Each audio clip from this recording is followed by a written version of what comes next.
Bueno, pues bienvenidos y bienvenidas a- a todos y a todas. Vamos a comentar comienzo a este seminario online titulado Aquí el que no tiene de Congo tiene de Carabalí, impartido por Idalmi González González, quien es historiadora del arte. Voy a hablaros de un breve currículum sobre Idalmi. Es graduada en Historia del Arte por la Universidad Nacional de Educación a Distancia. Ha realizado el máster en Gestión del Patrimonio Artístico y Arquitectónico, Museos y Mercado de Arte y el máster en Relaciones Hispanoafricanas por la Universidad de Las Palmas, donde está realizando su doctorado actualmente. Es tutora de la UNED, Centro Asociado de Las Palmas, y además ha realizado la catalogación de los fondos escultóricos de Casa África y ha comisariado la Sala 1 de la exposición Máscara Migrante, conjuntamente con la Fundación Francis Naranjo. Su línea de investigación es la influencia de la tricontinentalidad en el arte contemporáneo atlántico y las instalaciones museísticas. Es por ello que, debido a su experiencia y a sus líneas de investigación, hoy nos va a hablar sobre este tema. Así que, Idalmi, cuando quieras, es tu turno. Muchas gracias. Buenas tardes. Y en primer lugar, quiero agradecer a la organización del Observatorio de Estudios Africanos de la Universidad de Valladolid, a Patricia Zamora y también a ti, César, por la invitación a este seminario. Y a Casa África, aquí en Las Palmas, también por la difusión y en el apoyo a la difusión de esta intervención. Este seminario que he preparado y mi intervención está relacionada con la presencia de África en la cultura cubana y muy especialmente en la influencia de las prácticas religiosas, de la religión afrocubana, como discurso y como temática en la obra plástica de artistas contemporáneos. Como bien he titulado la intervención aquí, el que no tiene de Congo, tiene de Carabalí. Y primero tengo que explicar por qué lo he titulado de esta manera. Y es que esta es una expresión que pertenece al refranero popular cubano. Con mucha frecuencia nos referimos a la pertenencia de los vínculos de Cuba con África, precisamente haciendo referencia a que todos tenemos algo de África y si no tienes de Congo, tiene de Carabalí, porque son las etnias que más presencias tienen en toda la isla.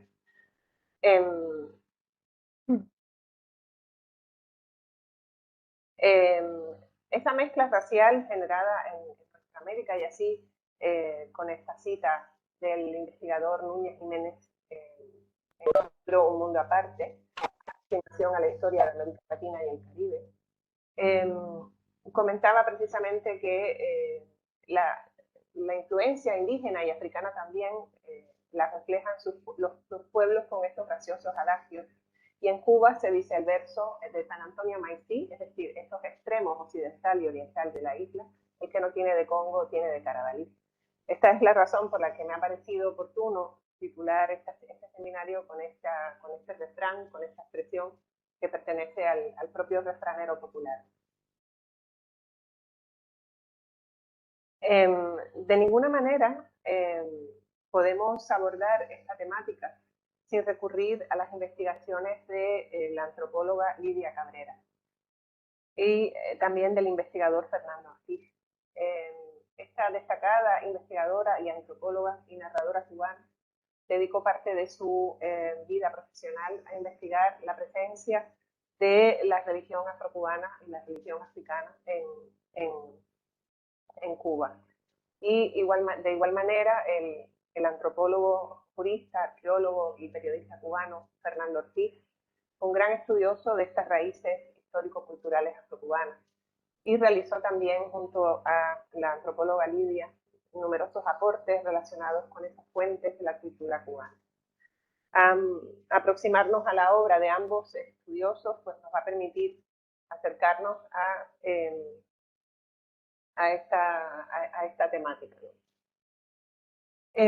Una frase de Lidia de su libro El Monte, ella expresa: Cuba es la más blanca de las islas del Caribe, pero el peso de la influencia africana en la misma población que se tiene por blanca es incalculable y no se comprende a nuestro pueblo sin conocer al de él.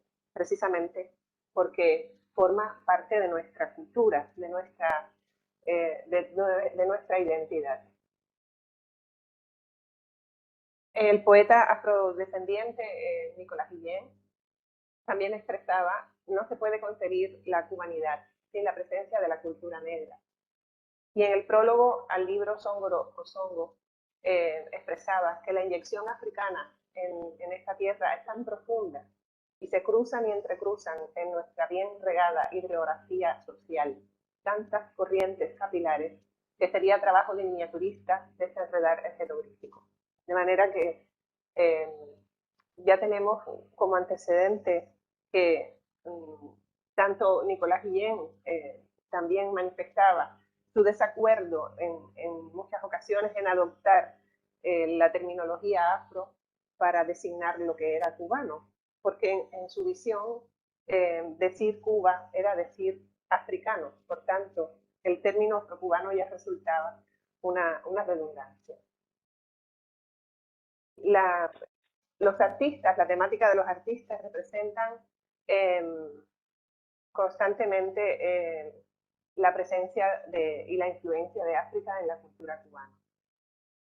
Es otra de las cuestiones que quiero destacar, que a lo largo de esta presentación verán muchas obras de distintos artistas cubanas y cubanos que tocan esta temática y la presencia de África en su obra y en la cuestión de la religión afrocubana, pero no son todos, es decir, hay otros numerosísimos que no los he mencionado, pero he recurrido a los más representativos. Pero sí que hay una extensa nómina de artistas que tienen también en su temática estas cuestiones de la religión y la presencia en su obra de cuestiones de la religión africana. En esta obra del artista cubano Lázaro Saavedra ya podemos comprobar que de ninguna manera podemos hablar de influencia, sino de pertenencia, porque todo lo africano forma parte del tejido cultural de toda la isla de Cuba, ¿no? Así que tenemos que introducir un poco que la esclavitud en Cuba comenzó a consolidarse pues entre 1590 y 1593 con la implantación de estos primeros ingenios azucareros, y cuando también esa demanda de esclavos comenzó a ser necesaria además por el cultivo del tabaco. Cuba era un enclave muy importante, una zona tabacalera también por excelencia, y la mano de obra esclava comenzó a emplearse de manera fundamental hasta la abolición de la trata africana, que finalizó el 8 de octubre de 1886. Después de tanta permanencia, de tanta presencia de la esclavitud, tantos años de yugo colonial, esta presencia africana se manifiesta fundamentalmente en la música y en la religión. Y muchísimos ritmos cubanos beben y hunden sus raíces en estos ritmos, como el guaguancó, la conga, la rumba, y tienen estas referencias y estos ritmos y estos instrumentos que tienen procedencia del continente africano y que nos llegan a la isla a través de la esclavitud. Como podemos ver en esta imagen, que son las ruinas de los barracones y que pertenecen a la ruta del esclavo, son numerosos los vestigios de esta presencia esclava a lo largo de toda la isla. En el proyecto de la Ruta del Esclavo, precisamente que nació como iniciativa de Haití y otros países africanos, con el nombre de la Ruta del Esclavo, en 1994, este proyecto, auspiciado por la UNESCO y la Organización Mundial del Turismo, para coordinar y promover los estudios sobre el fenómeno de la trata de esclavos, que ha dejado profundas huellas materiales y espirituales en el pueblo de Cuba. Con la incorporación de Cuba a este proyecto, ya comenzó el apoyo de prestigiosas instituciones como la Fundación Fernando Ortiz o la Comisión Cubana de la UNESCO y el Consejo Nacional de Patrimonio Cultural, siendo esta última institución la encargada de orientar a los equipos especialistas de patrimonio y de inventarios de los monumentos y de esas evidencias materiales de inmuebles y sitios, lugares relacionados con este proceso de la trata esclavista. Justamente en el marco de este proyecto fue creado el Museo Nacional de la Ruta del Esclavo, que tiene su sede en este castillo, en el Castillo de San Severino, en la provincia de Matanzas, Cuba. Y esta ciudad, que fue poblada por familias canarias y que esta fortaleza militar, pues está convertido también a día de hoy en sede de este museo. No es un azar que sea precisamente Matanzas, una región elegida para este enclave museístico, sino porque también en la provincia de Matanzas se cultivaba el 52% de toda el azúcar de la isla. Por lo tanto, era un centro de supremacía negrera. Y en esta fértil llanura del Valle de Yumurí fue precisamente donde comenzó el movimiento antiesclavista contra la represión y la crueldad. En las salas de este museo vamos a encontrar las salas de los orichas, donde vamos a ver una serie de representaciones de los orichas con su iconografía, con el sincretismo, con las imágenes cristianas, con los instrumentos musicales.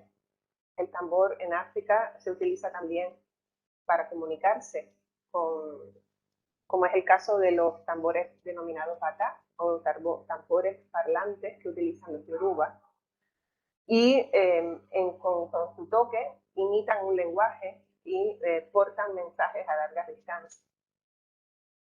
La rebelión antiesclavista a la que me refería anteriormente, que tuvo su inicio en una serie de ingenios azucareros en la provincia de Matanzas, comenzó precisamente a través de la comunicación que establecieron los esclavos de los distintos ingenios a través de los toques de tambor, y se organizaron a través de la posibilidad que tenían de portar mensajes haciendo uso del toque del tambor.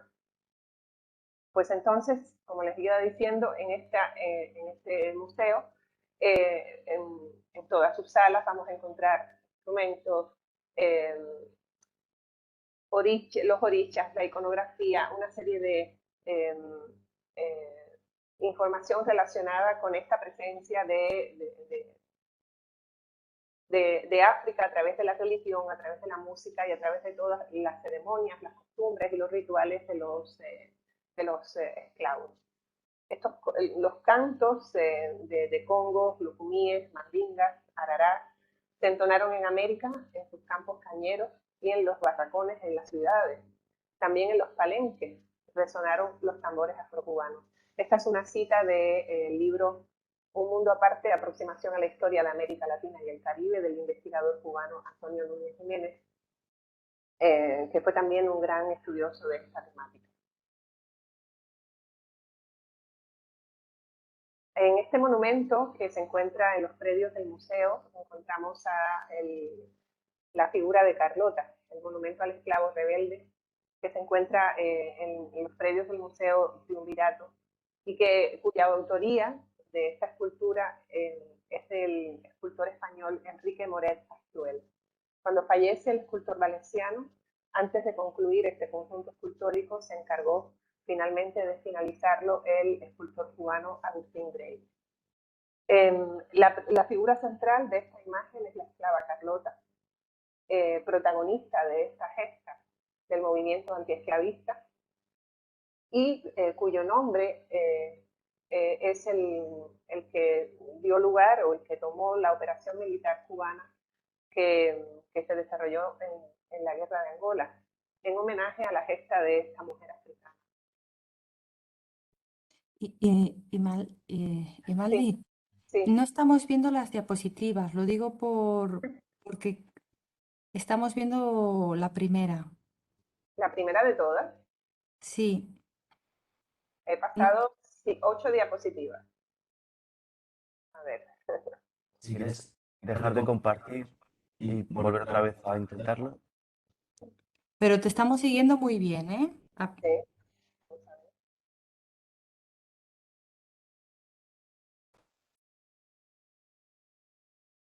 Aquí pueden ver la primera de todas, ¿verdad? Sí, Sí, podemos ver la primera de todas muy bien. vale. Y si yo paso la diapositiva, ¿no se puede ver? No. No, Perdón, creo que es el formato en el que compartes pantalla. No sé si has dado a compartir pantalla o compartir ventana o algo así. Creo que hay una de las dos opciones que no suele funcionar. No sé por qué. Compartir ventana de reunión no lo tengo activo. O sí, le tengo que poner compartir ventana. Porque ahora no vemos la pantalla, ¿verdad? Compartir Ahora contenido. vemos No. la... Ahí.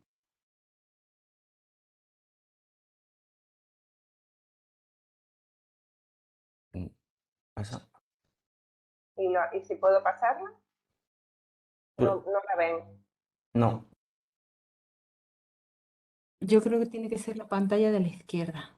En lugar de dar donde has pinchado, justamente a la izquierda. Si detienes el compartir y vuelves otra vez a reiniciar el compartido y Dalmi, creo que te podemos guiar. Sí, en la pantalla 1 que pone pantalla ahora sí. A ver. No, ahora no. ¿Has pasado algo? Por ejemplo, ahora estoy en la primera diapositiva de todas. En la Eh, primera. Ujú. vale, sí, si estás en la primera, veríamos la primera. Eso sí es verdad. Pero mientras hablaba, pasaba el contenido de muchas diapositivas, por eso pensaba que me estaban siguiendo. Sí, sí, con la palabra te seguimos muy bien, pero simplemente era hacerte el comentario de que no veíamos la... Pasa en donde estabas y Dalmi. ¿Sí?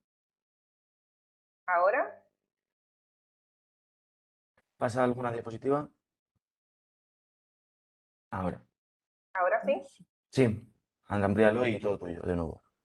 Bueno, vamos a ir a donde estábamos, que había hablado de Lidia Cabrera, que aquí ven ustedes todas las fotos de los investigadores a los que me referí. Esta es una de las obras de Lázaro Saavedra que refleja precisamente ese vínculo con África. Y aquí estábamos en estas ruinas de los barracones de la ruta del esclavo y en el castillo San Severino, que era lo que estaba explicando. ¿Ahora sí se ve? Sí, te vemos muy bien Bueno, y muy bien. vemos la presentación. Bueno, pues Gracias, entonces, Iralmi. de nada a ustedes. Pues como les comentaba, pues en este castillo, en este museo del esclavo, pues están estas salas de los orichas, donde podemos apreciar toda la iconografía, todo el sincretismo y todas las leyendas que hacen referencia a estos dioses que son los del panteón yoruba.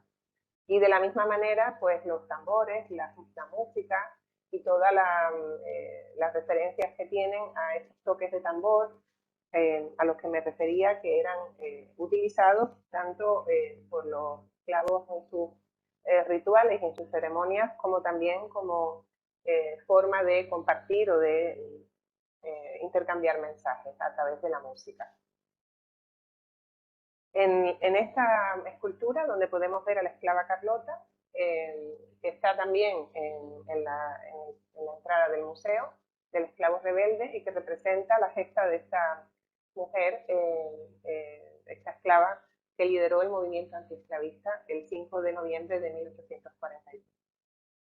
La esclava Carlota también está dentro de estas salas en una serie de retratos de mujeres patriotas eh, que pertenece al autor, al artista Antonio Guerrero, y que está también dentro de la sala de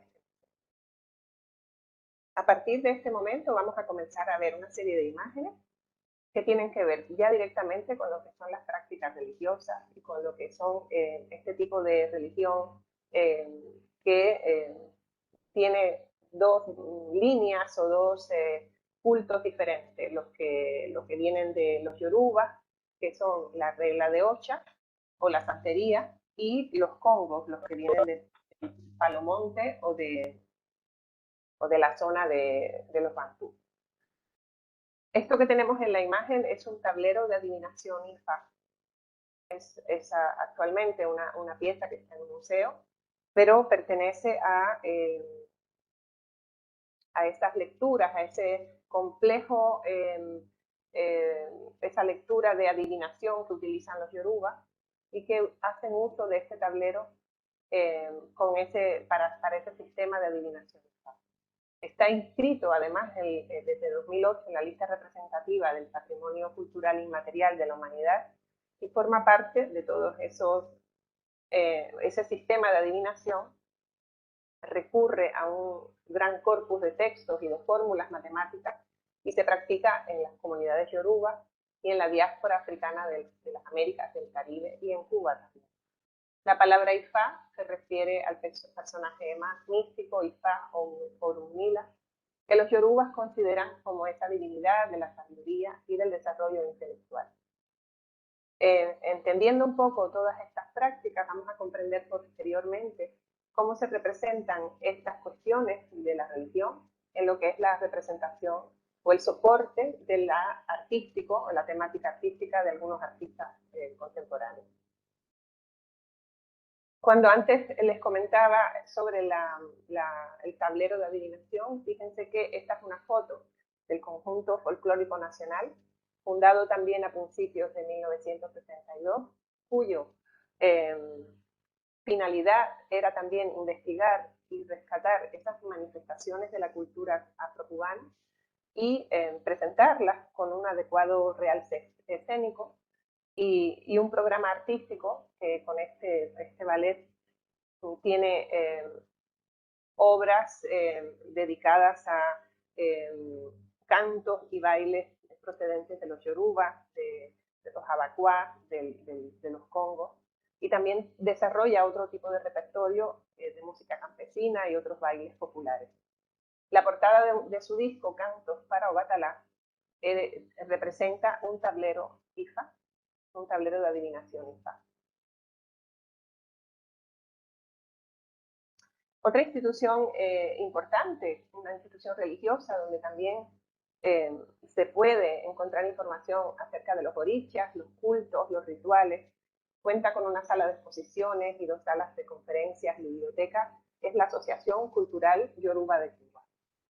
Y es también fue la encargada de organizar un museo que también tiene en su sala numerosas representaciones de los orichas y de todo el sincretismo que se ha, como veremos en el resto de las imágenes que desarrollan los artistas, se ha fusionado la misma divinidad.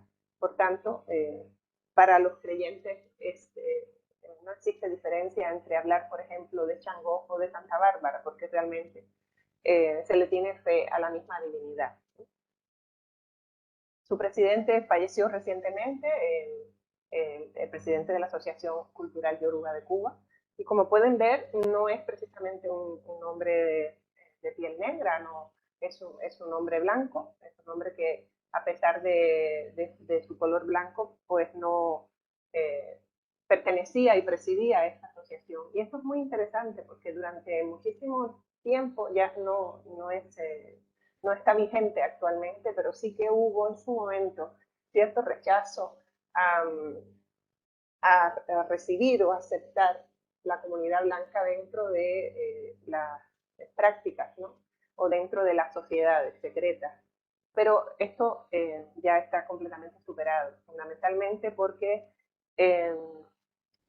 incluso hay unas investigaciones de la doctora Beatriz Marcheco del Centro Nacional de Genética Médica de la Universidad de La Habana, que ella han concluido también en esa dificultad de establecer fronteras del color de la piel entre blancos, mestizos, negros, en un país como Cuba, donde existe un índice tan alto de mezcla, ¿no? entre unos y otros. La Asociación Cultural Yoruba también ha sido la encargada de organizar este Museo de los Orishas, que está en La Habana, en la ciudad de La Habana, donde se exponen de manera permanente esculturas que están ambientadas con paisajes, atributos, y que representan los diferentes dioses africanos. Desde luego que los yorubas, los esclavos yorubas, llegados al Nuevo Mundo, ni pudieron levantar templos, ni reproducir imágenes, y tuvieron que sincretizar sus santos con los del culto católico oficial. Esta es otra fotografía del Conjunto Folclórico Nacional de Cuba con representaciones sobre estas temáticas.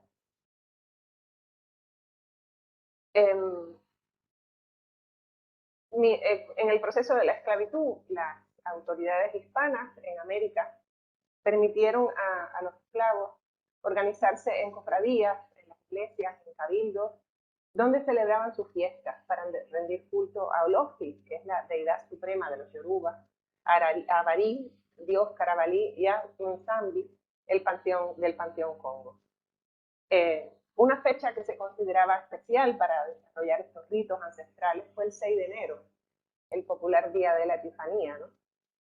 Y en el cual celebraban unos pintorescos carnavales con cantos, con bailes, y para los cuales se construían sus propios instrumentos basados en ese recuerdo artesanal que tenían de su patria africana.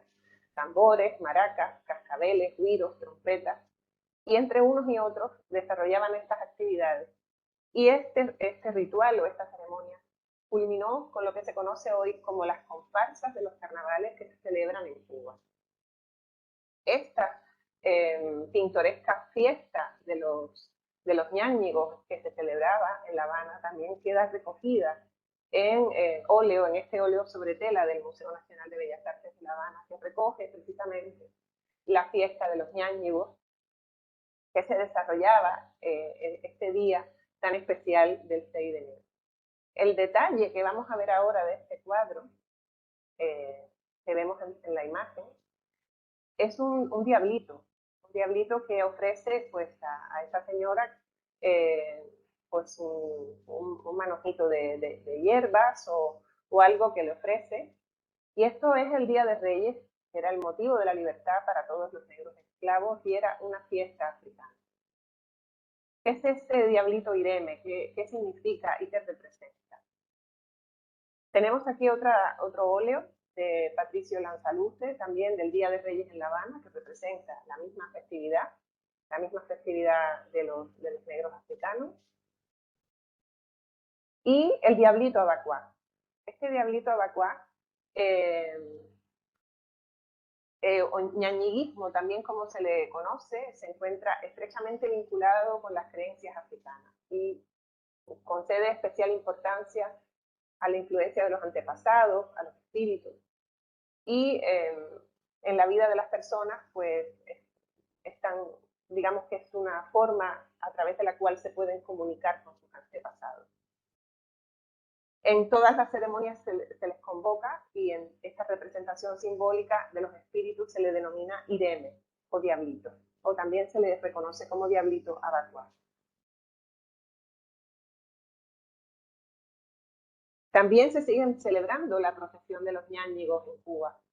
No es algo que sucedió en aquel momento y que no haya tenido una réplica a día de hoy. Se siguen celebrando estas procesiones de los ñáñigos y se siguen celebrando incluso con cierto interés turístico, pero que tienen también una intención de fe y una intención de seguir conservando todo ese recorrido que forma parte de la cultura y de la identidad. Vamos a ver si podemos escuchar un poquito.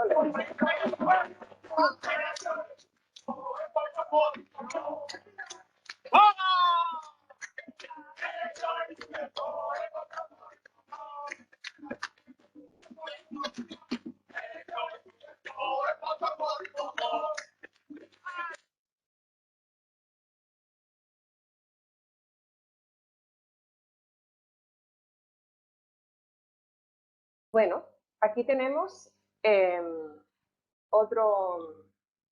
otra obra del artista Julián González Pérez, en el que también podemos ver en esta estampa una serie de simbología y también vemos al Ireme, vemos al diablito.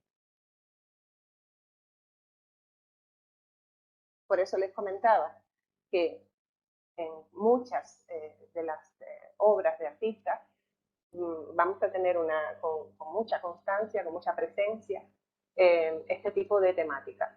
Y ver o apreciar esta obra únicamente sin conocer el origen o la procedencia de estos símbolos, pues resulta un poco la lectura un poco vacía, ¿no? Tenemos que entender por qué llegan, qué representan y cómo se establecen y forman parte de esa integración y continuidad cultural que tiene ese fenómeno de las prácticas religiosas que están tan presentes en toda la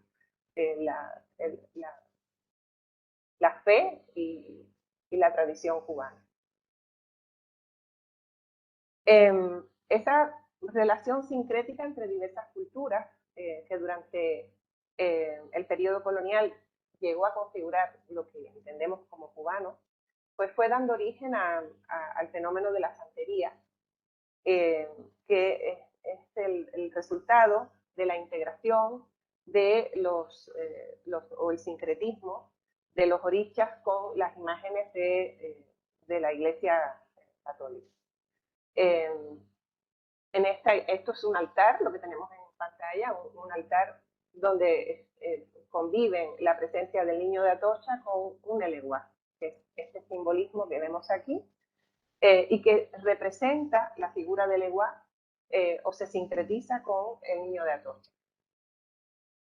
En la santería sobreviven estos cultos a los orichas, que son las divinidades de origen africano, bajo el culto también de los santos católicos y de las imágenes de los santos católicos.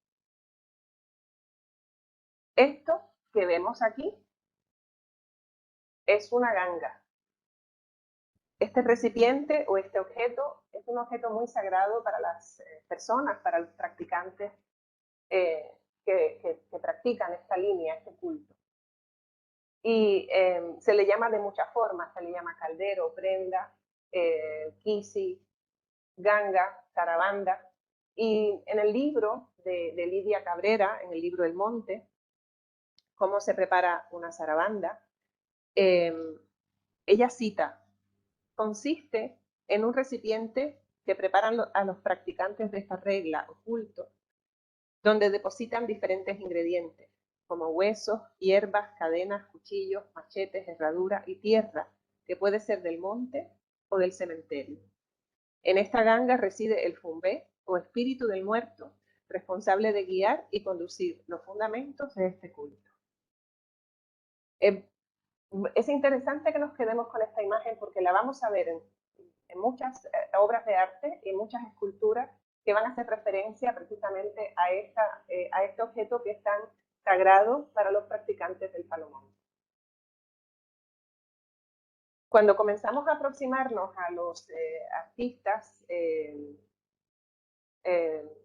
que comienzan a tener una importancia en su repertorio artístico sobre este tipo de religiones representadas en el arte, tenemos que acudir a las obras de René Portocarrero y también a la importante figura de Wilfredo Lang. Ambos tuvieron una gran importancia en sus creaciones.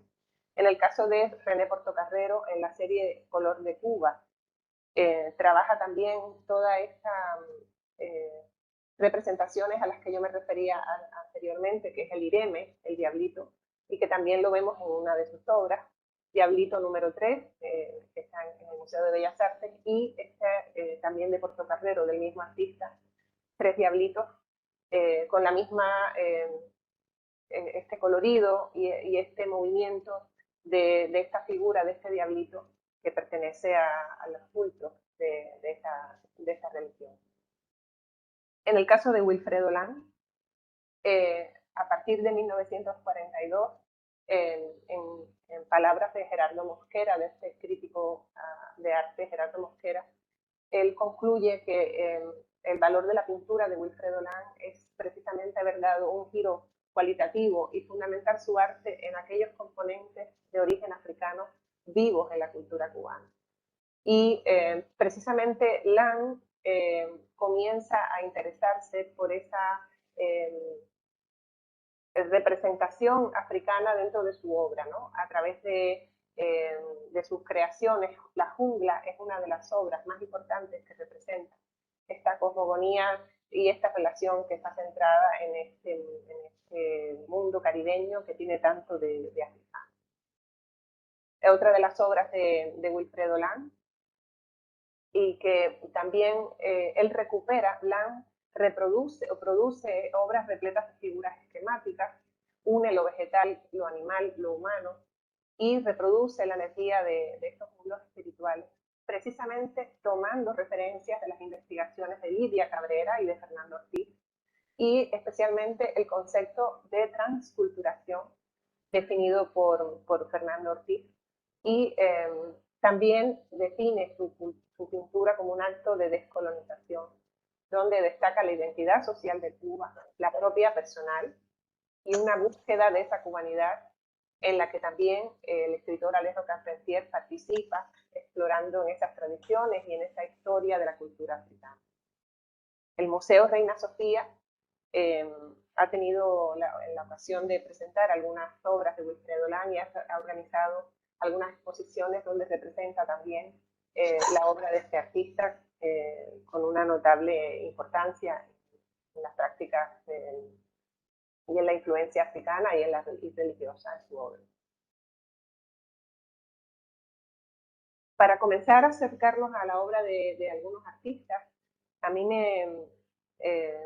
quería empezar por Alberto Lescay, porque la primera diapositiva que les mostraba con esa imagen del monumento al cimarrón pertenece al escultor Alberto Lescay. Y si nos acercamos a su biografía, a esta forma en la que él se presenta, en propias palabras del artista, él dice: nací el último día de Escorpión a la mitad del siglo XX, en la punta de la loma de Martén, cerca de Santiago de Cuba. Mi madre, espiritista cruzada, bordadora, modista, marajera, fiestera, fiel esposa, buena amiga y mejor aún, madre, hija de Mandí, quien había raptado a mi abuela desde las montañas oscuras de Baracoa.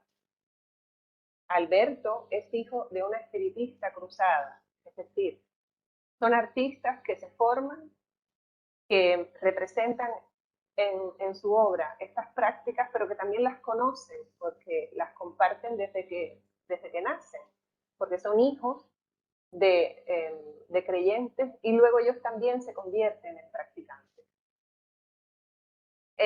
Cuando se inaugura este monumento al cimarrón en el poblado del Cobre, a unos 20 kilómetros de Santiago de Cuba, él participa de esta inauguración y sus palabras son: un intento por atrapar con esa flama vuelo, hombre, grito, caballo, el sublime gesto de la libertad. Y quiero, antes de continuar, mostrarles un pequeño vídeo que hace referencia a este monumento del cimarrón en el Cobre.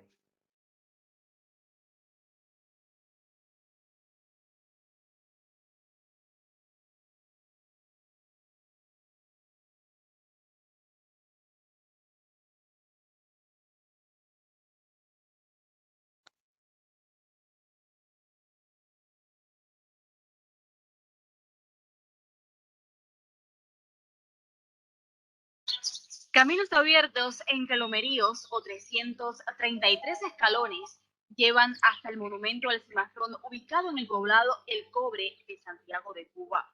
Aquí cada 7 de julio evoluciona la cultura popular con uno de sus rituales más típicos.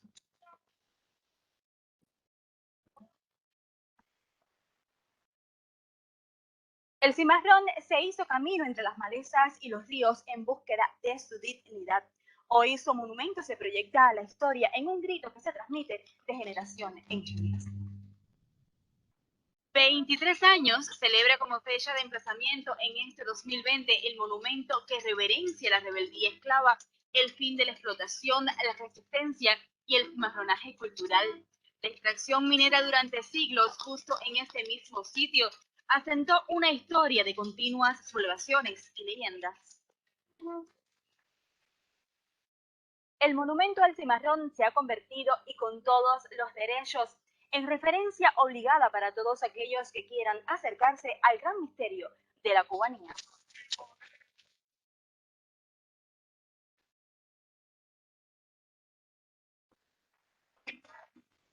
Para los primeros días de julio aparece en la loma del Cardenillo un cimarrón mestizo. Creció alimentándose de ñame con bacalao en Monteverde, Guantánamo, y tuvo como amigos a Luciano y José Manuel, haitianos de nacimiento. Juan González es uno de los líderes religiosos que aparece con sus rituales en cada festival desde el cobre. Se le ve bien de cerca cuando la fiesta eleva su fuego hasta el monumento del cimarrón. El momento que usted sube hasta aquí o llega hasta aquí, es algo que es parte de algo mucho más grande. Esta montaña es el símbolo de todas las montañas a donde subieron los esclavos. Y eso por supuesto que es algo colectivo, y esa montaña aquí define, tiene ese simbolismo que es un simbolismo colectivo, ¿no? De todos los esclavos que subieron hacia la montaña. Este movimiento de personas que tienen muchas otras cosas que hacer, pero se han movilizado hacia Santiago de Cuba, porque saben que ese llamado tiene un fundamento y tiene una proyección universal, una proyección cósmica, como la tiene el llamado de los cimarrones, que es por la libertad de nosotros.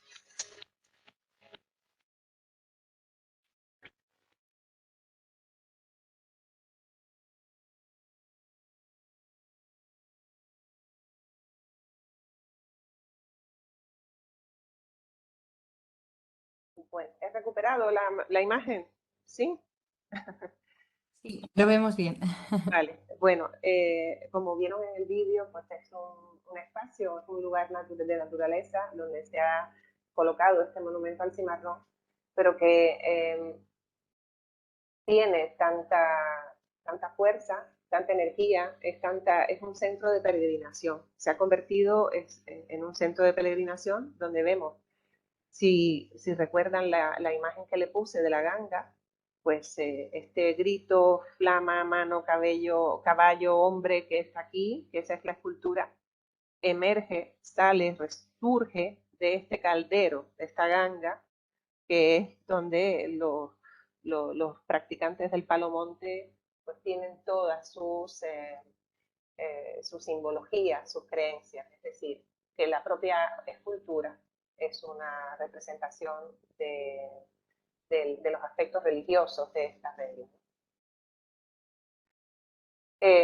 Como vemos aquí, similar a esta ganga, y en palabras también del artista, en la regla conga, en la regla del Palomonte, esta ganga es el centro de la fuerza mágica por excelencia, y a partir de esas coexistencias de diálogos entre diversos elementos de origen vegetal, animal, vegetal, pues esa ganga lo que representa es la síntesis del universo, es un microcosmos.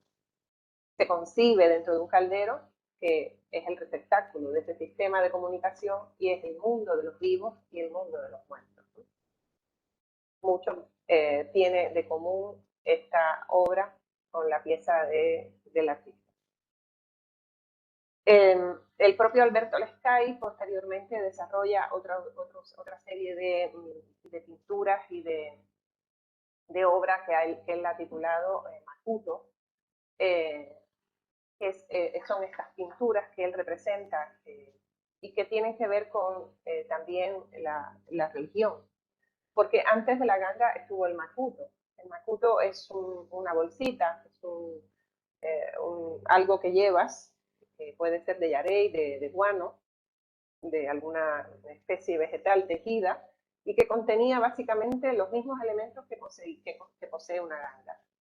Y Según las referencias históricas, el Macuto formaba parte de esas posesiones de los esclavos y de los cimarrones que constantemente en su persecución, en su huida, en su desplazamiento, pues para no llevarse una ganga porque no podían tenerla, pues se llevaban el Macuto y cargaban con sus pertenencias y cargaban con todos sus símbolos.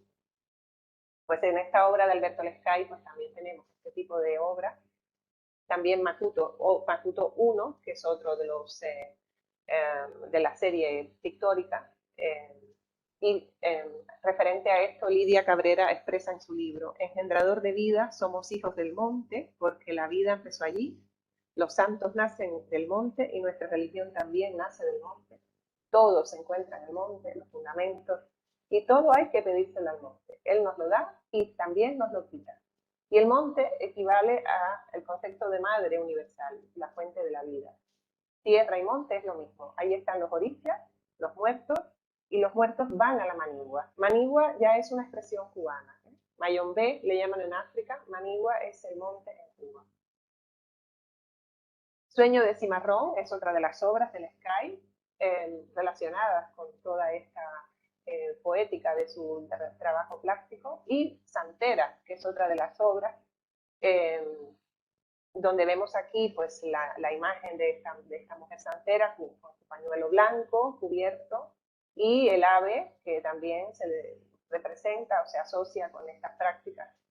Y dentro de los textos de Lidia Cabrera persiste en el negro cubano con tenacidad asombrosa la creencia en la espiritualidad del monte. En las malezas de Cuba habitan, como en las selvas de África, las mismas divinidades ancestrales, los espíritus poderosos, igual que en los días de la trata, cuya hostilidad y benevolencia sigue dependiendo de sus éxitos o sus fracasos. Es decir, de ninguna manera podemos abordar este tema sin acercarnos a la investigación de la antropóloga, porque es la que realmente ha recogido toda esta temática, y también los artistas se acercan a su obra para poderla representar y para poderla entender.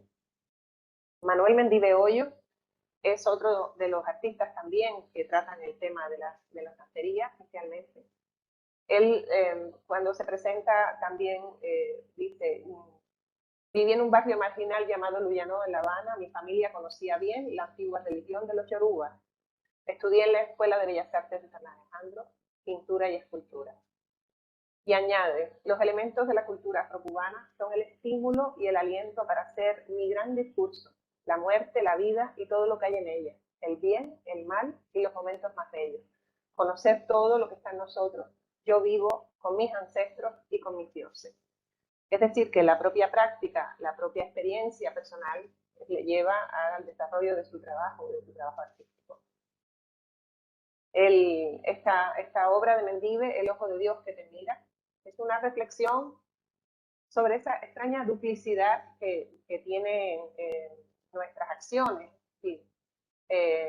Hemos heredado de esa antigua sabiduría yoruba el bien y el mal, que no son entidades separadas, sino que coexisten en esa misma unidad compleja. Y así lo representa el artista, ¿no? En esa forma de, en este título de El ojo que te mira, el ojo de Dios te mira, porque te está observando en todas aquellas acciones que realiza.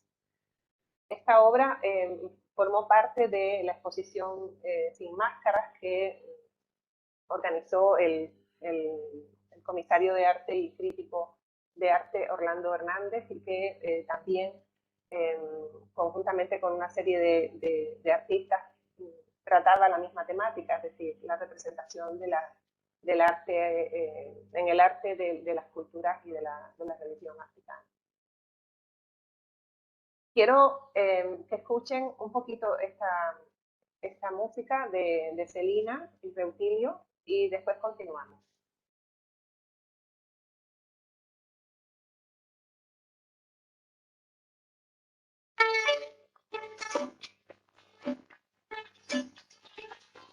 Santa Bárbara bendita, para ti surge mi lira. Santa Bárbara bendita, para ti surge mi lira.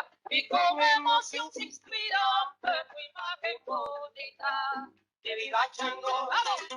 Que viva Chango, que viva Chango, que viva Chango. Qué curioso que estamos escuchando una canción que se canta Santa Bárbara, pero el estribillo es que viva Changó. Bueno, pues es la misma divinidad, no hacemos distinción en una cosa y otra. Es decir, los que creen en Santa Bárbara también creen en Changó, porque es que este oricha está vinculado a la Santa de la Iglesia Católica.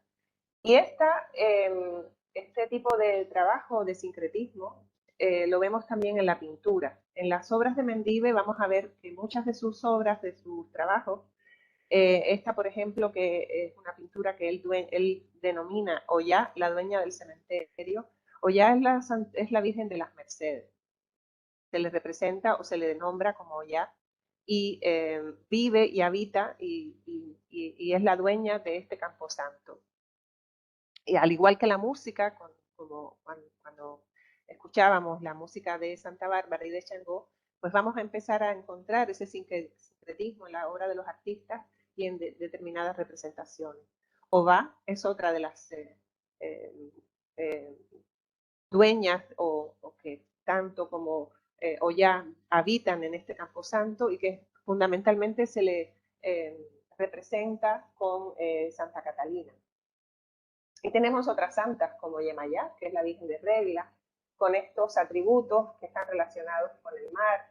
Es una Virgen negrita, cuyo color es el azul, y a quien también se le canta. Y se le...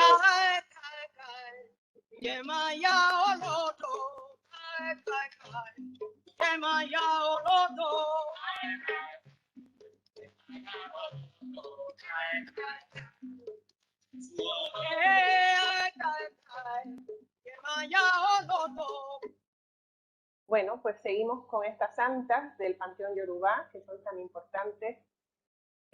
Oshun, que para la comunidad cubana es una de las santas más importantes, porque también tiene su representación en la Caridad del Pobre, que es la patrona de la isla.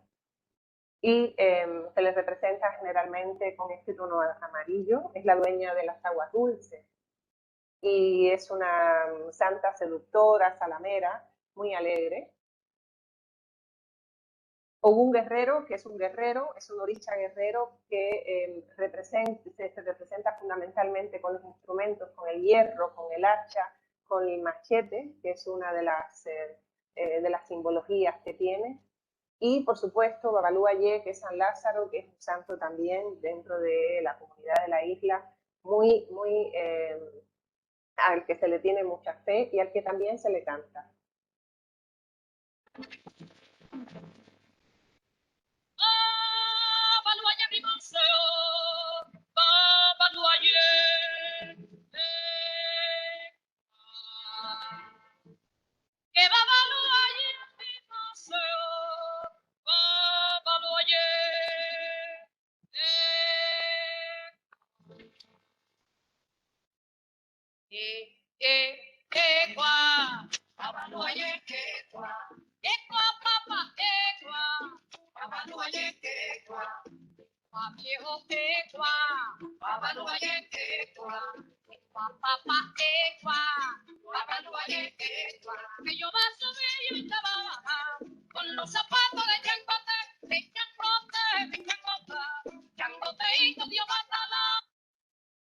Bueno, ahora vamos a comenzar a aproximarnos al trabajo de la artista Belkis Ayón. Lamentablemente ella fallece el 11 de septiembre de 1999 en extrañas circunstancias. Se habla incluso de un suicidio. Ella tenía también, parece ser, una vida muy atormentada. Y nos deja un legado muy interesante sobre la obra de esta artista, que ha estado vinculado desde sus primeras investigaciones a la sociedad secreta afrocubana Abacuá. Estos iremes que les presenté al principio de mi intervención tienen que ver con esta representación. La artista Belkis Ayón en su obra expresaba precisamente toda la simbología, la mitología y todas las leyendas y el ritual abacuá, que eran sus principales elementos iconográficos de la religión católica. pero los mezclaba con elementos de la religión católica, ¿no? Lo vamos a ver ahora en su obra. Recientemente el Museo Reina Sofía, a principios de este año, 2022, yo tuve la oportunidad de visitar esta exposición y era la primera vez que se mostraban la mayoría de las obras de esta artista. Fue una delicia poder ver una buena parte de su obra. Dentro de las fuentes temáticas de la obra de Belkis Ayón, que está basado exclusivamente en la religión abacuá, procedente de Nigeria y que está sentada en Cuba desde el siglo XIX. En su obra ella pretendía dar su visión, sus puntos de vista como observadora y presentaba de una forma, de un aspecto estético y plástico, poético, el comportamiento o el cuestionamiento de abacuá, de toda la religión y de toda esta sociedad secreta. Generalmente ella también incorporaba vivencias personales, porque esta cita de Belkis, en la que dice: la imagen de Sicán prima en todas mis obras porque ella, como yo, vivió y vive a través de mí en el desasosiego, buscando insistentemente una salida. Sicán es dentro de la religión abacuá, es una mujer que escucha cuando va al río a buscar agua una voz sagrada, y esta voz sagrada se presenta ante ella a través de un pez, ¿no? que le habla. Cuando ella regresa del río, ella cuenta que ha escuchado esa voz, una voz sagrada que le habla. Y ella cuenta ese secreto. Y el pez era la reencarnación del viejo Bon Tanté, el dios de los Ekoi. Y ese espíritu se reencarnó en un pez. Al tratarse de una sociedad secreta exclusivamente masculina, la mujer no tenía presencia dentro de esta sociedad. Por tanto, lo que hace Belkis en su obra es siempre intentar reflejar y representar a Sicán, que teniendo un protagonismo tan importante dentro de esta sociedad secreta y dentro de esta religión, nunca se le permite estar, ¿sí? Entonces, ella siempre acude a Sicán y siempre acude a la representación, siempre representa su obra sin boca, sin nariz, solamente los ojos, porque al tratarse de una sociedad secreta, pues no hay ninguna comunicación para poder entender, saber, conocer, y sobre todo representa a Sicán de esta forma atormentada, como en esta obra, por ejemplo, Déjame salir, ¿sí? Déjame contar, déjame expresarme, ¿no? Es una de las temáticas fundamentales que trata en su obra. Otro de los artistas dentro de esta temática es el artista cubano Sevedia, y uno de los mejores exponentes de esta especial forma de entender y representar el arte vinculado a este rico legado de procedencia africana que llevaron a Cuba los esclavos africanos y que continuaron sus descendientes. La vocación antropológica de este artista se manifiesta pues, en su trabajo, en la predilección por las culturas no occidentales y especialmente aquellas de origen africano. La mayor parte de su obra refleja estas dos vertientes a las que me refería anteriormente, la santería o la regla de Ocha y el palomonte. Y vamos a ver en su obra cómo se representa. Bien, pues cuando les comenté antes, cuando les mostré la imagen de la ganga en la que veíamos ese caldero, pues esto es lo que el artista quiso representar con esta obra, una zarabanda. Una zarabanda a la cual lo que hace es como una especie de radiografía, una transparencia en la que a nosotros como espectador nos permite apreciar y nos permite ver todo lo que hay dentro de este microcosmos. Es decir, este semicírculo, esta línea del horizonte que corresponde a la calunga, que divide al microcosmos, a esta parte inferior donde están todos estos elementos.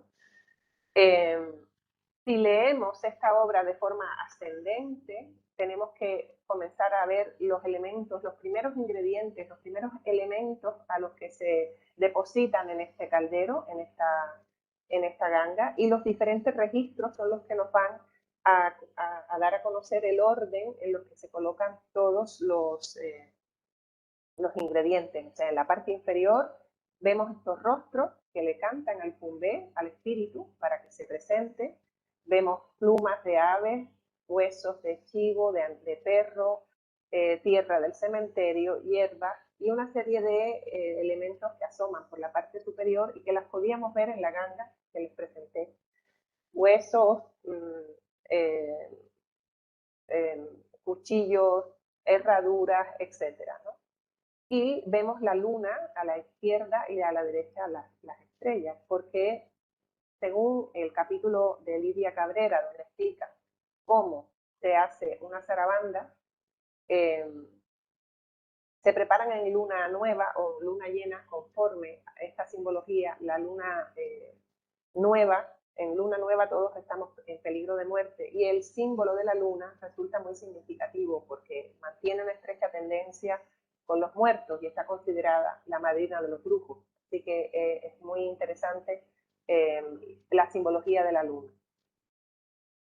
En esta representación que vemos en el centro, ese torso que se manifiesta, pues es la representación del propio espíritu, del propio Fumbé, que emerge de ese refugio de la zarabanda y se manifiesta con todos sus atributos y se presenta porque ha sido convocado para interactuar como mensajero para responder las preguntas de los libros, ¿no? Así que vemos todos estos martillos, guatacas, cuchillos, herraduras, clavos de líneas, martillos, que vemos en la parte superior, que sobresalen y que pertenecen a los que son propios también del Ogún Zarabanda, que es la divinidad que está en este caldero. Cuando yo comentaba con el artista sobre esta representación, él me comentaba que en el Palomonte no hay representaciones antropomorfas, pero esta era una libertad, una licencia que él se permitía de representar al espíritu o representar al Fumbé a través de esta forma, con este torso y con esta figura que es muy típica y muy característica de su obra.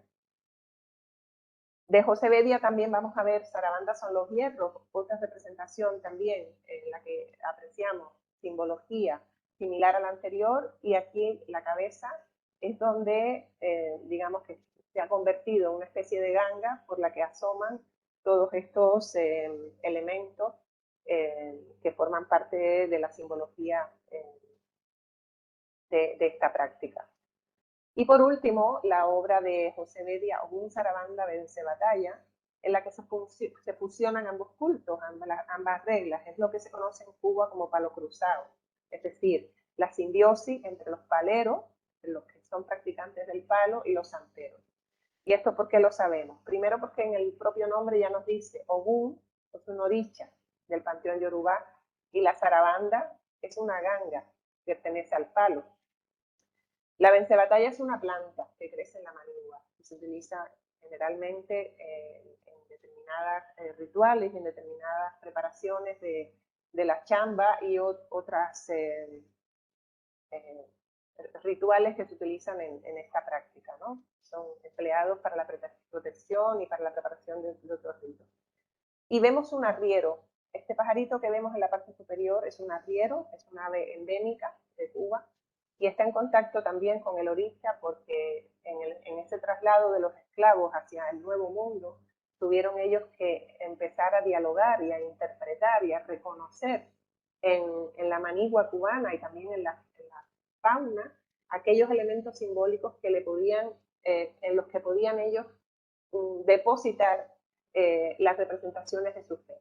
Por tanto, el arriero, que es una ave endémica de Cuba, se convirtió en un símbolo de un guerrero. Esta es una fotografía del Conjunto Nacional de Cuba que representa precisamente la danza de un guerrero.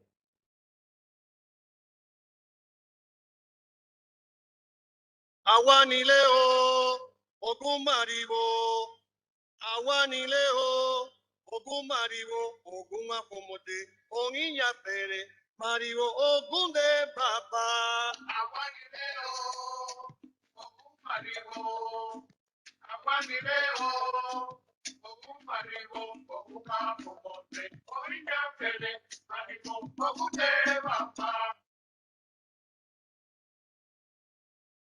Y otro de los artistas también muy compleja su obra, extraordinariamente compleja la obra de Santiago Rodríguez Olazábal, también practicante, que se presenta diciendo: mi elogio a los hombres y mujeres y niños que llegaron desde diferentes tierras de África a nuestra isla, en la terrible condición de esclavos, trayendo consigo su cultura, la adoración de sus dioses, el pensamiento, la filosofía, el cuerpo poético de la geomancia de sus oráculos, la fuerza metafísica primordial que reside en sus ritos ceremoniales, el modo de concebir el mundo y la vida presentes en su cosmología, sus costumbres, danzas, música, que junto a su descendencia criolla, negra, blanca, mestiza, todos mezclados, son solo una parte de nuestra breve pero profunda nacionalidad. Es decir, van todos en la misma línea, es decir, interesados no solo en representar, sino además practicantes, ¿no?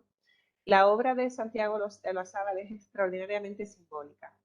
Tiene mucho que ver con la santería, prácticamente toda la simbología tiene que ver con el mundo de la santería y con las representaciones de determinadas... quiero decir, para entender la obra de Olazábal hay que conocer realmente y en profundidad muchos aspectos de lo que es la lectura y las interpretaciones, sobre todo de lo que son las consultas de estas prácticas cuando uno acude como consultante o cuando se interesa realmente porque tiene necesidad de conocer esto en profundidad y hacer un estudio bastante serio, ¿no? sobre estas representaciones. Toda la obra de Olazábal está relacionada con esta simbología, con lo que es la práctica, con lo que es la propia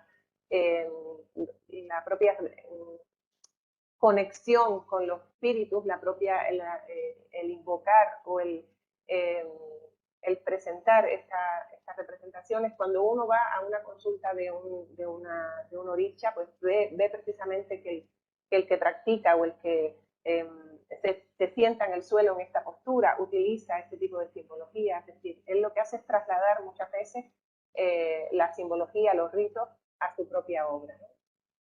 Hay que poner el osobo, esta es una de las obras de Santiago también bastante simbólica, en las que cuando el consultado pregunta cuál es su osobo, pues se está refiriendo también a lo contrario del iré, es decir, qué es lo que tengo en ese camino, en ese momento, si es la muerte, si es la enfermedad, si es la pelea, la discusión, la pérdida, cualquier tema relacionado con la justicia. Es decir, es una obra altamente simbólica y que está relacionada íntimamente con estos cultos. Invocación también de Santiago Olazábal, en la que vemos esta imagen de una mujer caracolera, probablemente, con su vestido blanco y que, bueno, también está en pleno proceso de su práctica. Y ya para finalizar, también quería mostrarles otras obras que forman parte de esta exposición Sin Máscaras del comisario Orlando Hernández, que también tienen mucho que ver con esta representación de la obra de los artistas que trabajan esta temática de la religión afrocubana. Y esta en concreto, que es una instalación de José Ángel Vicens, que se llama rogación de cabeza. La rogación de cabeza es una práctica que utilizan las personas que son santeros, que utilizan los rituales de la santería. Y la rogación de cabeza consiste en cubrirse la cabeza con un paño blanco de algodón, al cual se le añade también o intervienen otros ingredientes como agua de coco, manteca de cacao, cascarilla, una serie de elementos. Y esa rogación de cabeza es una limpieza espiritual que se ofrece al Orí. El Orí es la entidad espiritual que vive en nuestra cabeza. Y a través de esa rogación comunicamos con ella, lo atendemos, ese Orí se calma, se equilibra y se centra. Y por tanto la persona tiene un equilibrio y tiene una calma. Cuando el artista comenzó a hacer este tipo de trabajo, este tipo de instalación, en lo que pensó fue en cómo podía socializar esta rogación de cabeza y utilizarla como un experimento en el cual pudiera ofrecer la oportunidad de participar tanto a los cubanos y cubanas de la diáspora como a los que estaban residiendo en el país. De manera que fuera un elemento que uniera porque la rogación de cabeza es una práctica que no solo se realiza en Cuba, sino que las comunidades cubanas de la diáspora siguen utilizando este tipo de prácticas. Entonces, buscando aquellas cosas que unen más que las que separan, estaba interesado en procurar que este tipo de práctica, que la rogación de cabeza, fuera un experimento con un propósito de reconciliación y unificación entre las comunidades cubanas que residen fuera de Cuba y en las que están también. Terminando ya, pues en la obra de Bernardo Sarriá Almoguea, Mi Mundo, ese mundo en el que es Cuba una mezcla, en la que todos somos diferentes, en la que todos estamos mezclados y en la que todos también creemos en esta forma de fe que nos distingue y nos hace diferentes, pero que también forman parte de nuestra identidad. Una pequeña parte de la bibliografía que he utilizado, la que me ha parecido más interesante mostrar para realizar este seminario y esta intervención, y bueno, volver a darle las gracias por la atención y porque hayan contado conmigo para este evento. Perfecto, pues muchísimas gracias a ti, Idalmi, por, bueno, por hacernos partícipe de este acercamiento, ¿no?, que nos has traído. Nos quedan unos minutillos, así que si alguien quiere realizarte alguna pregunta, algún comentario, pues es el momento.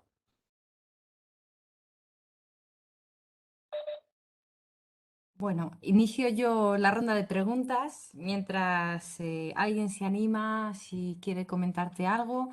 Primero agradecerte, Idalmi, el estupendo seminario que nos has dado. Desde luego he aprendido muchísimo, mucho, mucho, mucho. Me ha gustado mucho seguir ese discurso a través de las imágenes que desde luego enriquece la palabra, pero verlo impresiona y sobre todo interpretarlo, ¿no? Porque puede que nos lleguen estas imágenes a gente, bueno, como yo, por ejemplo, ajena a este mundo y a la cultura y no saber dar ese significado tan importante para entenderlo y la verdad es que lo valoro y lo aprecio un montón.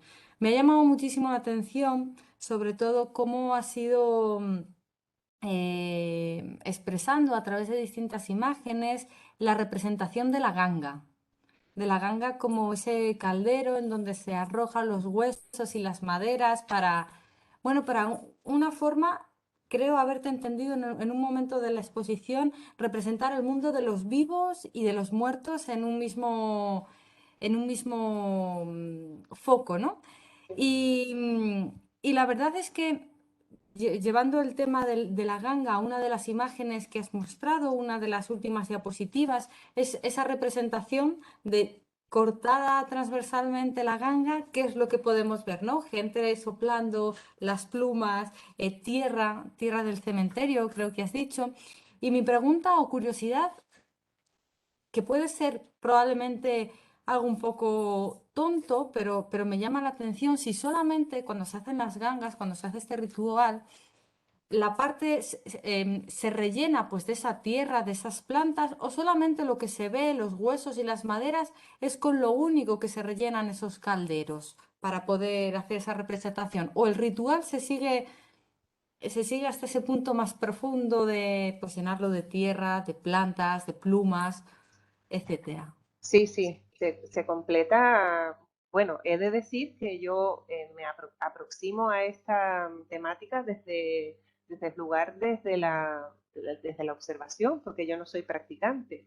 Pero cuando leemos, por ejemplo, la obra de Lidia, en la que sí que explica realmente cómo se hace una ganga y es tan pormenorizada su explicación, las gangas llevan hueso de muerto. Es decir, Ajá. bueno, en ese fumbé del que hablamos o del que ella habla, tengamos en cuenta que todo objeto similar a este siempre, además, tiene hueso de cementerio, ¿sabes? Hueso de muerto. Ah, Durante todo, o sea, las personas que se inician en esta práctica, no preparan una ganga y la dejan ahí y ya está, ¿no? Eso lleva constantemente una preparación, una atención, y hay que suministrarle o aportarle o ofrecerle determinadas rituales, los que sean determinados bien por el padrino, que es el que atiende, o la madrina atiende al iniciado, o ya cuando se pasa por todo ese proceso de formación y se hace dueño íntegro de su propia ganga, pues continúa con ese proceso.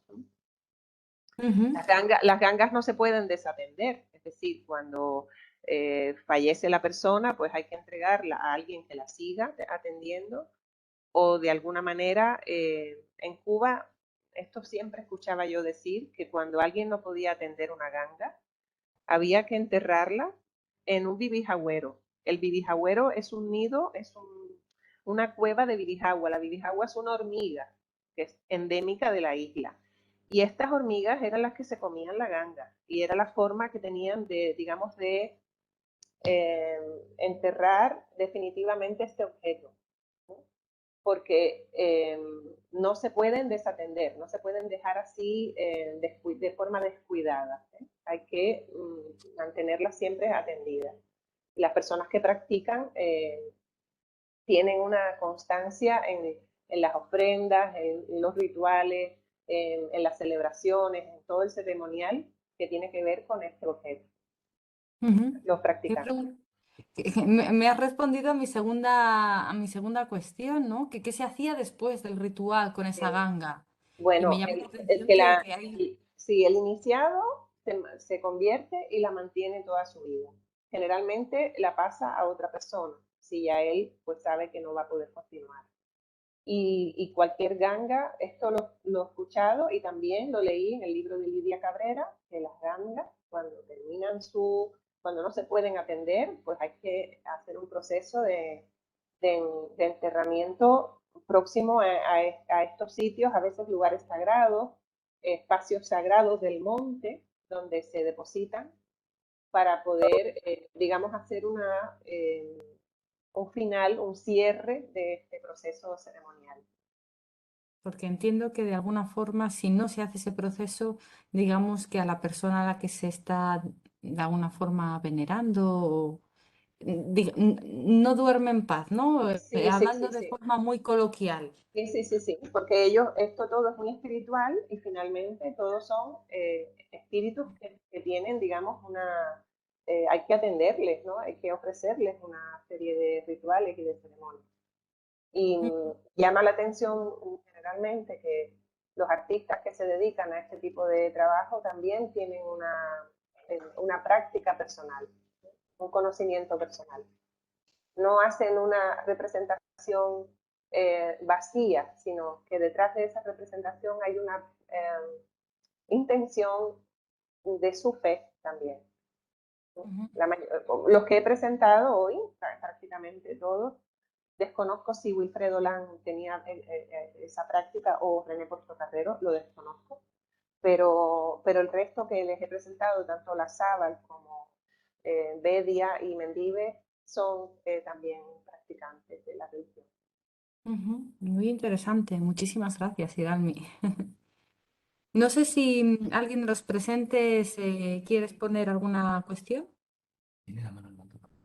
Ah, perdón, hay una mano levantada, Germán, cuando quieras. Hola, buenas tardes. Bueno, Buenas tardes. primero muchas felicidades a todos los organizadores y a todas las organizadoras.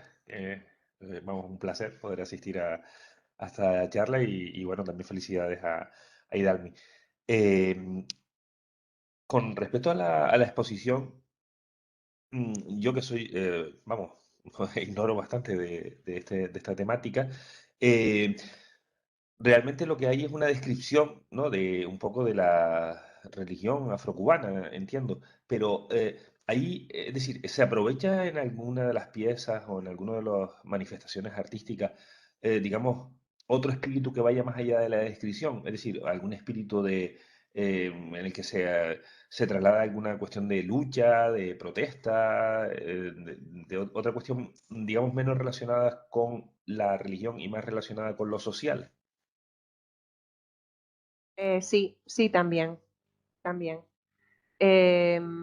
precisamente esta obra que yo por último hablé del tema de la rogación de cabeza, lo que buscaba era aplacar los enfrentamientos contrarios, los enfrentamientos religiosos. La obra la instalación de este artista de rogación de cabeza, esta que puse antes y que se llama así, lo que buscaba precisamente era que en esas diferencias ideológicas encontráramos la rogación de cabeza, con la que pudiéramos calmarnos, con la que pudieran las dos partes contrarias, los de la diáspora y los que están dentro, encontrar un lugar de equilibrio. Hay mucha obra que tiene otra intención, ¿vale? Aunque mi enfoque ha sido precisamente hacer el traslado porque obedecía al seminario a esa temática, lógicamente, al motivo africano. En el caso de Cuba sí que hay algunas piezas que han sido utilizadas para representar otro tipo de reivindicación.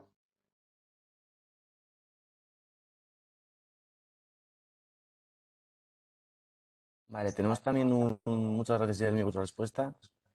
Tenemos también una pregunta por el chat que nos hace Mónica Naharro, Sí. bueno, que nos dice... ¿Sí? Sí, Ah, hola. vale. Hola, buenas. Hola.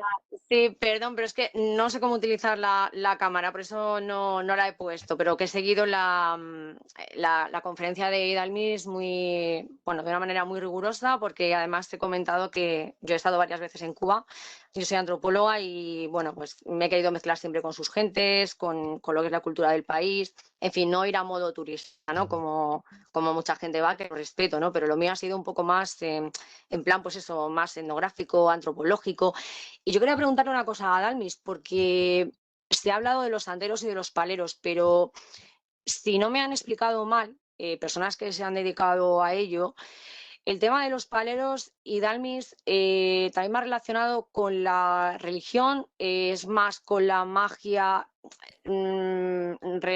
relacionada, pero con otro tipo pues no sé, de sacrificios como los que se llegan a hacer, pero no, por así decirlo, tan buenos como puede ser la magia blanca, sino más bien indicados a hacer otro tipo de cosas. No sé si me estoy explicando, porque allí, claro, escucho la figura de santeros, pero también preguntarte si hay alguna diferencia entre chamán y santero por ahí, porque es algo que también me surge y no lo sé. Muchísimas gracias. A ti. Bueno, yo no estoy de acuerdo con el bien y el mal. Sí, no, yo te digo lo que me han comentado a mí, no lo sé, por eso te lo pregunto. Tan categóricamente, ¿no? Porque fíjate que una de las obras de Mendive a las que antes hablé comentaba que decía, se llamaba El Ojo de Dios, y el Ojo de Dios que mira porque te mira en esa... el bien y el mal no están separados el uno del otro, coexisten, conviven, ¿no? Lo que pasa es que es cierto que depende para lo que tú lo utilices. Tú puedes tener una ganga y puedes hacer el bien, puedes tener una ganga y hacer el mal. Va a depender de tu intención. Las personas que practican este tipo de religión no necesariamente lo hacen, lo practican para hacer el mal. Generalmente es el objeto de su fe, pero no va a depender de la persona, el uso que hace la persona de esa ganga, de esa o de cualquier otro instrumento del que se valga para poder hacer su trabajo. Pero yo no estoy tan categóricamente pensando que los paleros son malos y los santeros son buenos. Yo eso no lo creo así, ¿vale? Y no lo creo porque conozco muchas personas que son paleros y son unas bellísimas personas y son los primeros que dicen en repetidas ocasiones, quien venga aquí a mi casa a pedirme un daño, no lo haré. Es decir, que eso no tiene que ver con la práctica en sí, sino con la persona que hace uso de su religión o de su práctica. Vale. Y también es cierto que en Cuba están mezcladas las dos cosas, es decir, La santería está mezclada con el palo actualmente. Se dice palo cruzado muchas veces, ¿no? Porque está la práctica de la santería y está la práctica del palo, pero no están separadas. Es decir, con el paso del tiempo, las dos creencias se han ido fusionando y en un mismo altar, en una misma habitación de una persona que practique, podemos ver símbolos de las dos reglas, de los dos cultos. Muchas gracias. Y en las obras de arte también se aprecian de las dos reglas, de los dos cultos. A ti por tu interés. Gracias.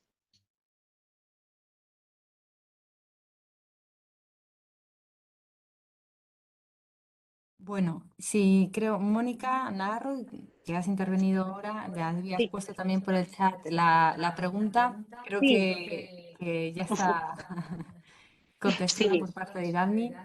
Si no hay más preguntas, dado que la cuestión técnica también nos va a impedir continuar un poquito más porque nos cierran la sesión. Quería volver en nombre también de mi compañero César García, agradecer a Idalmi por su estupendo seminario, por participar esta tarde con todos nosotros, por habernos acercado un poquito más esa cultura a través de ilustraciones, a través de motivos pictóricos tan interesantes como los que hemos estado viendo en esta sesión, y emplazarla a que, bueno, próximamente colabore también con nosotros ya desde aquí de forma presencial. Y de nuevo a todos los que habéis acudido, gracias y nos vemos pronto. Gracias a ustedes por contar conmigo. Un placer. Muchas gracias, Idalmi, y a todos los participantes. Hasta luego. Hasta luego. Hasta luego.